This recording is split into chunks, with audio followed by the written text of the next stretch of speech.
I'm Eric Wolf, and my experience in business peer groups has changed my life, especially my membership in Vistage, one of the world's largest CEO advisory groups. I'm an entrepreneur, a business owner, and a Vistage speaker on the power of marketing. This podcast is dedicated to the people who make those experiences possible, the peer group chairs. Every episode, I interview a Vistage chair who has dedicated their time to helping entrepreneurs like me succeed. My guest today is Dan Hogan. Dan is a Vistage chair in my home state of Colorado in the Denver area. What part of town do you hail from? I live up north. I'm just right outside Boulder in Lafayette. Oh, okay. So you see, I'm diagonal from you, down south in Parker. So between us, we've got the edges of the Denver metro really well covered. So Dan has a CE group and a trusted advisor group. And how did you end up as a Vistage chair? What were you doing before, and how did you get here?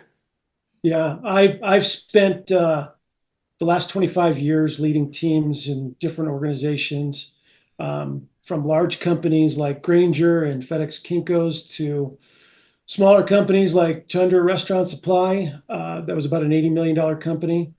And then Vistage. I was on the inside at Vistage as vice president of new groups. And that was really my introduction to peer advisory. And so you stood it up for yourself. You said, "Hey, I'm in charge of this new group. It stands." Yeah, with all the internal knowledge I have of the trials and tribulations associated with building a group, I still took on the challenge of building a group. We are absolutely going to talk about that.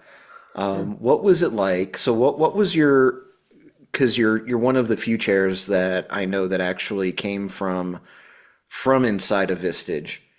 You're not the only one, but Right. but what was that like for you? How did the experience of being inside at Vistage then translate to saying, you know what, I want to actually do this? Yeah. It was an interesting journey because I'll admit, when I first sat down with Sam Reese, probably 8 years ago, 7.5, 8 years ago, I knew nothing about peer advisory groups. I had a few friends who led companies who were a part of Vistage or other peer advisory organizations, but I really didn't have my arms wrapped around what it entailed.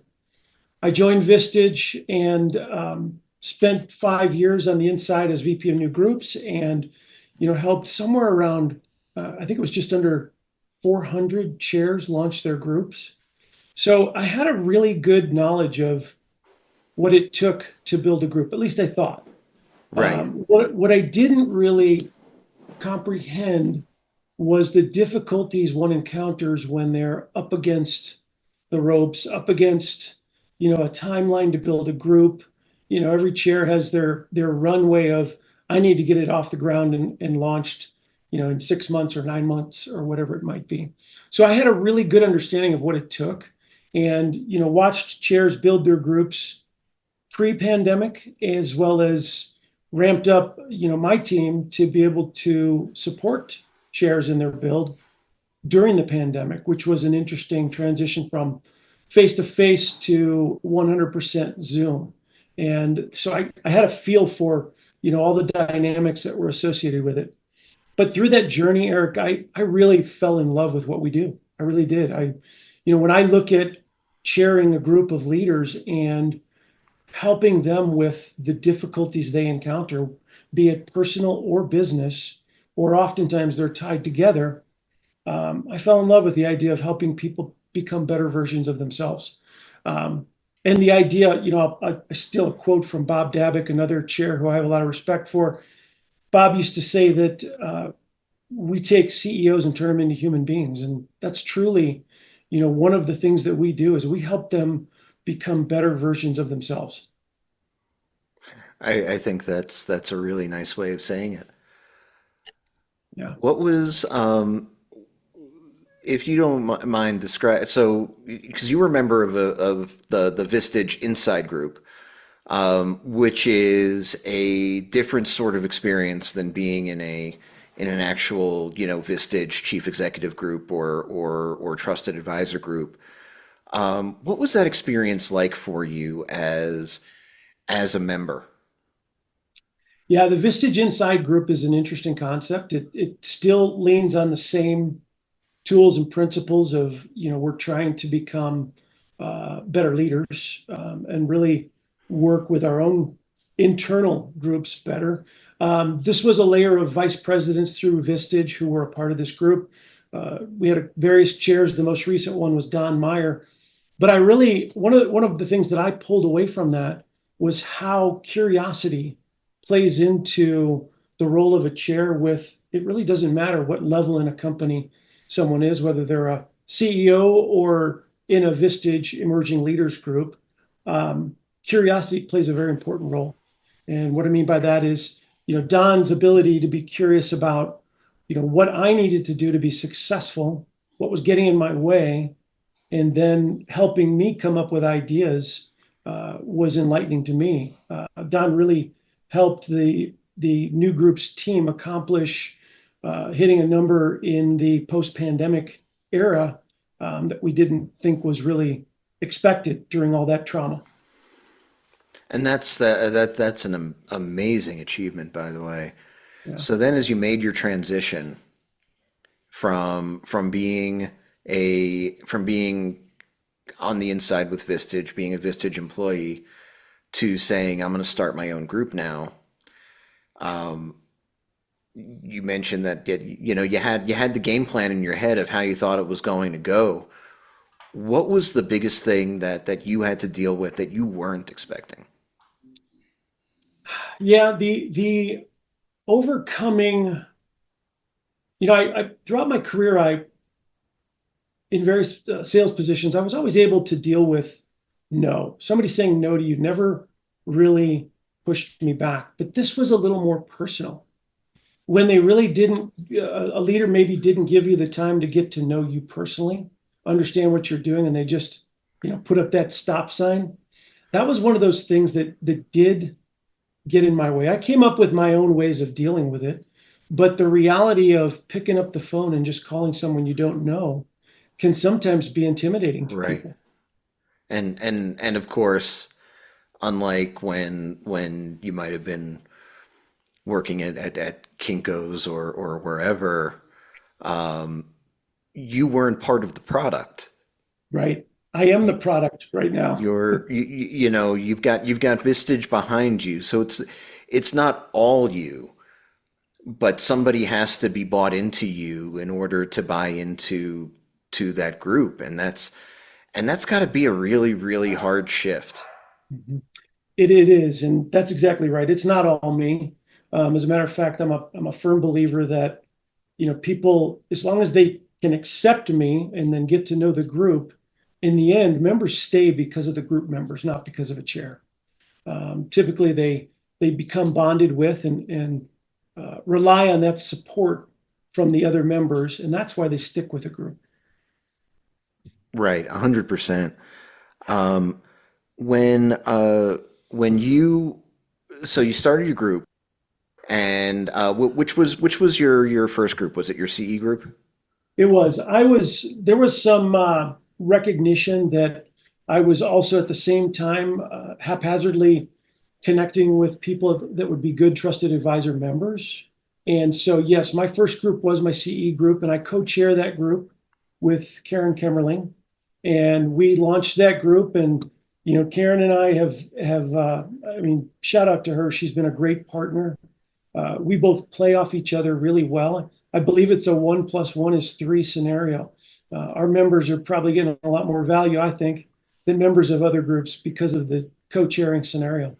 Karen is terrific. She is. And one of the things also that I know about your group, and Karen talked about it when we did her episode, but you guys are fairly unique in that you've got a group that has a majority of women. as members, which is very, very rare in the Vistage community, and that's definitely something for you guys collectively to be really proud of. But how how does it feel coming into that group that maybe feels differently than when you would visit another group?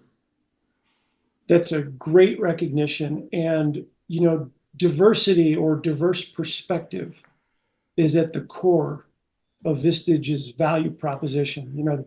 The idea of getting input from people who've had different experiences, worked with different size companies, private, public, all that kind of thing. Finding gender diversity in a group is difficult, though.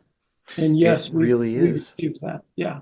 So to answer your question, coming into this group, we're about to add a couple new members here, and one of the things that I've recognized is, a new member coming into this group quickly will notice that they're getting perspectives that maybe they weren't expecting to get, and that's due to the diversity that we bring to the group.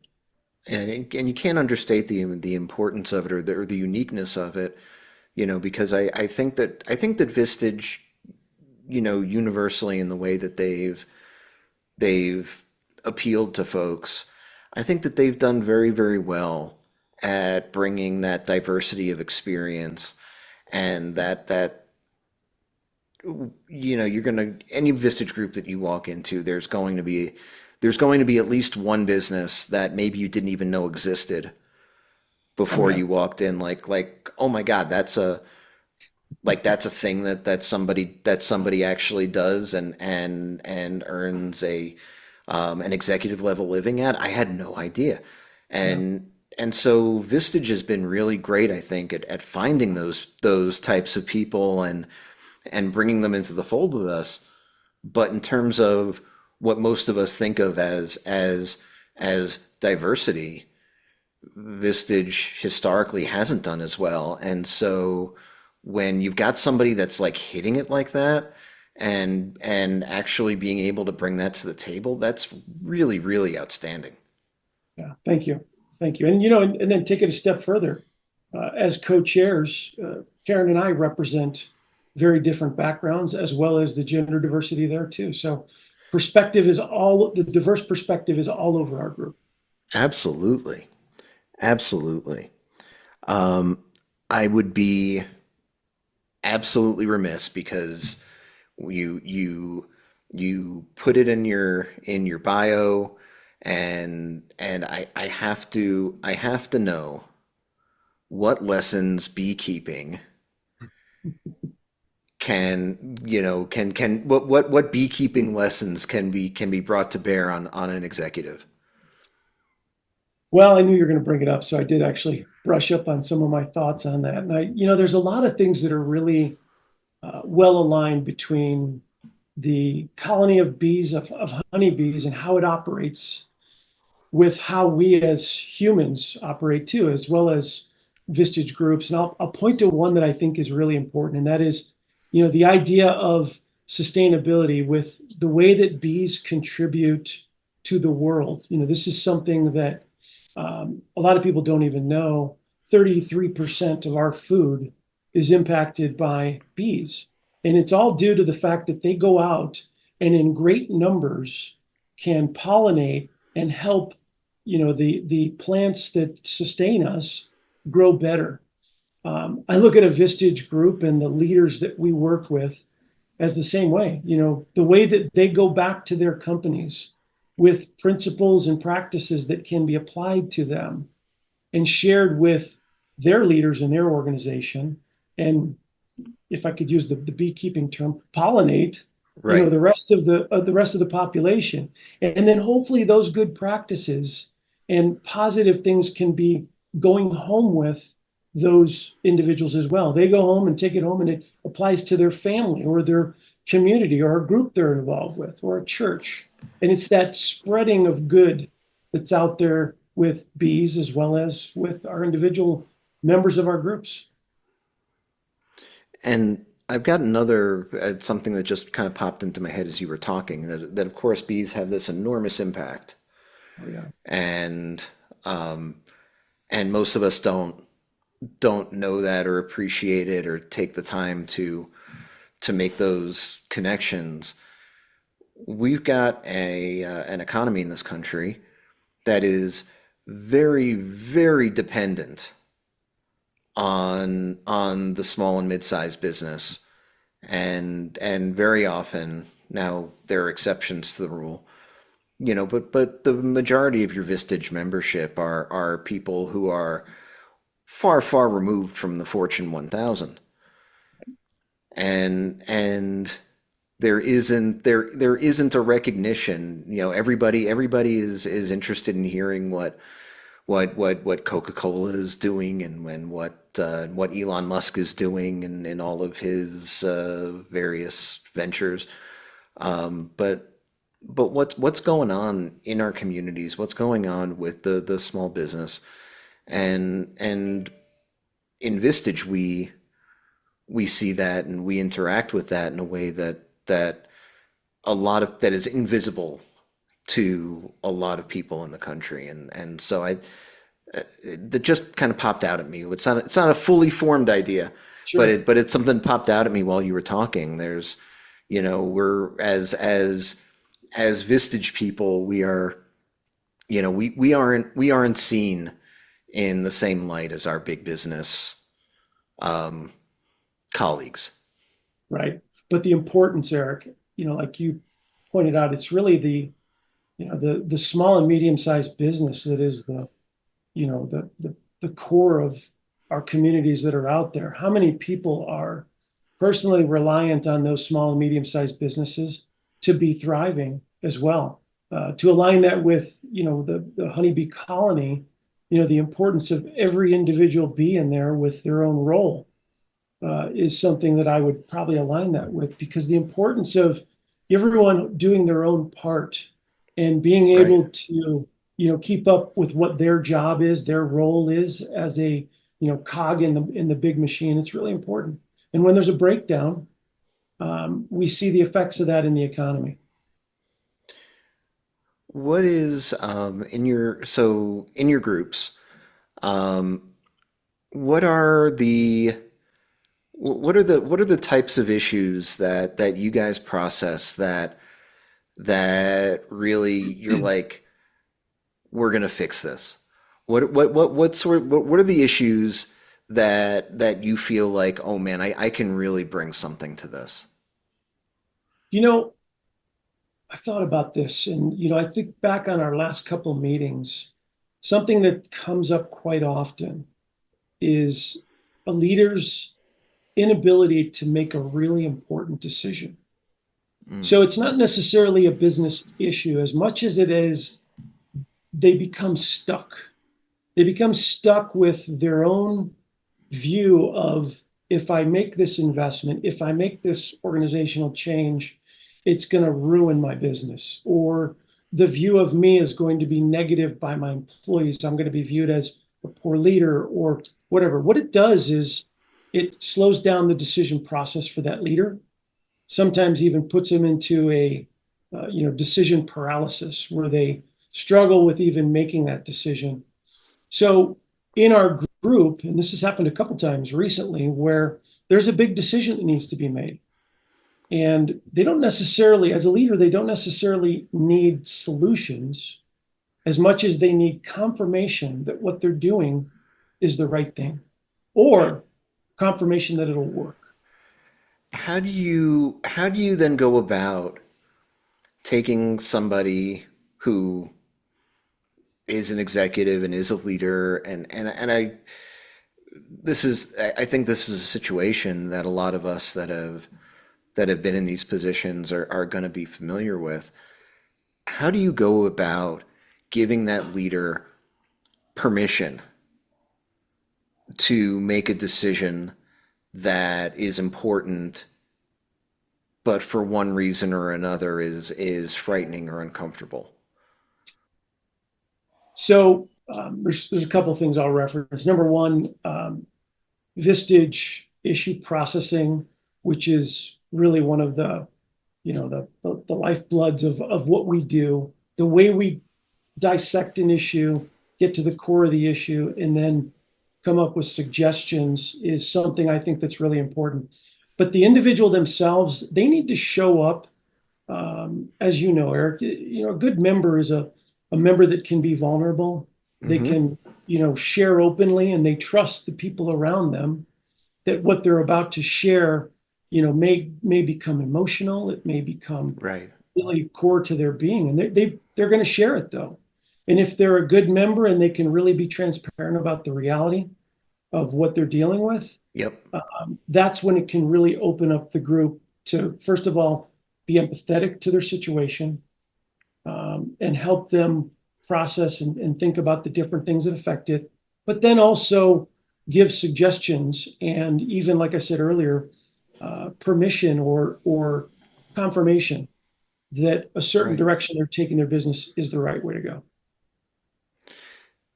Where would and if that CEO was not in Vistage at the point that they were at that juncture, how do you think that person is processing that decision at that point? Yeah, that's one thing that I struggle with is when I see leaders that don't have a good, solid group of trustworthy people around them.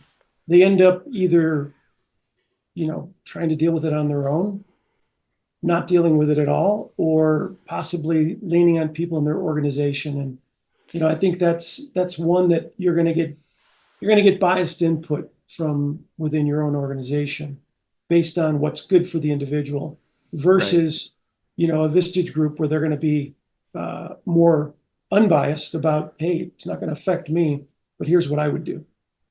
And of course, by definition, if you're running a company, you don't really have, unless you have a partner Yeah, or a co-president type of person, you don't have peers.